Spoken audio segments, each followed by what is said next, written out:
భారతీయ సినీ రంగాన్ని, ప్రత్యేకించి టాలీవుడ్ను తీవ్ర విషాదంలో ముంచెత్తుతూ ఒక దుర్వార్త వెలువడింది. తన గంభీరమైన కంఠస్వరం, భయంకరమైన నటనతో దశాబ్దాల పాటు ప్రేక్షకులను భయపెట్టిన ప్రముఖ నటుడు ప్రదీప్ సింగ్ రావత్ ఇక లేరు. ముంబైలోని తన నివాసంలో గుండెపోటు రావడంతో ఆయన తుదిశ్వాస విడిచారు. ఆయన మరణ వార్త విన్న సినీ ప్రముఖులు, అభిమానులు తీవ్ర శోకసంద్రంలో మునిగిపోయారు. 1952లో ఢిల్లీలో జన్మించిన ప్రదీప్ రావత్ నటనపై ఉన్న మక్కువతో చిత్రసీమలోకి అడుగుపెట్టారు. 1985లో మేరీ జంగ్ చిత్రంతో బాలీవుడ్కు పరిచయమైన ఆయనకు అసలైన గుర్తింపు తెచ్చింది మాత్రం బి.ఆర్. చోప్రా రూపొందించిన ఐకానిక్ సీరియల్ 'మహాభారత్'. అందులో ఆయన పోషించిన అశ్వత్థామ పాత్ర బుల్లితెర ప్రేక్షకుల్లో ఆయనకు ఎనలేని గుర్తింపు తెచ్చిపెట్టింది. ఆ తర్వాత అమీర్ ఖాన్ నటించిన 'సర్ఫరోష్', ఆస్కార్కి నామినేట్ అయిన 'లాగన్' వంటి చిత్రాల్లో నటించి తన నటనతో ప్రత్యేక ముద్ర వేసుకున్నారు. ఇక టాలీవుడ్ విషయానికొస్తే ప్రదీప్ రావత్ గారి పేరు వినగానే ప్రతి తెలుగు ప్రేక్షకుడికి గుర్తుకొచ్చే పేరు భిక్షు యాదవ్. దర్శకరత్న ఎస్.ఎస్. రాజమౌళి తెరకెక్కించిన 'సై' చిత్రం ద్వారా ఆయన తెలుగు తెరకు పరిచయమయ్యారు.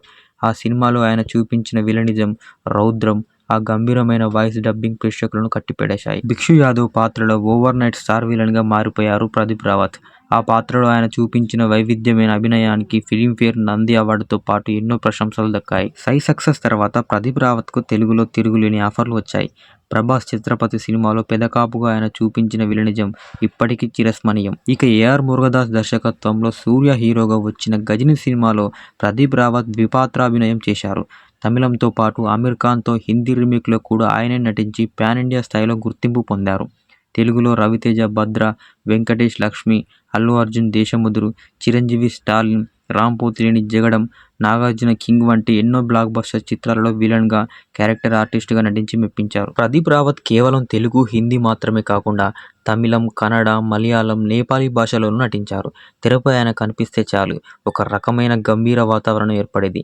విలన్గా భయపెట్టడమే కాకుండా కొన్ని చిత్రాల్లో హాస్యభరితమైన పాత్రలు కూడా అద్భుతంగా పోషించారు. కథానాయకుడికి పాత్ర ఎంత బలంగా ఉండాలో ప్రతినాయకుడి పాత్ర కూడా అంతే బలంగా ఉండాలని నమ్మే దర్శకులకు ప్రదీప్ రావత్ మొదట ఎంపికగా నిలిచారు. 74 ఏళ్ల వయసులో హఠాత్తుగా గుండెపోటుతో కన్నుమూసిన ప్రదీప్ రావత్ గారి మృతి భారతీయ చిత్రసీమకు తీరలేని లోటు. ఆయన మృతి పట్ల చిరంజీవి, పవన్ కళ్యాణ్, రాజమౌళి, ప్రభాస్, రామ్తో పాటు పలువురు సినీ, రాజకీయ ప్రముఖులు తమ గాఢ సానుభూతిని తెలిపారు. తెరపై ఎన్ని భయంకరమైన విలన్ పాత్రలు వేసినా నిజ జీవితంలో మాత్రం ఎంతో సాదాసీదీగా, మృదు స్వభావిగా ఉండే ప్రదీప్ రావత్ గారు తన పాత్రల ద్వారా ప్రేక్షకుల గుండెల్లో ఎప్పటికీ నిలిచే ఉంటారు. ఆయన ఆత్మకు శాంతి చేకూరాలని కోరుకుందాం.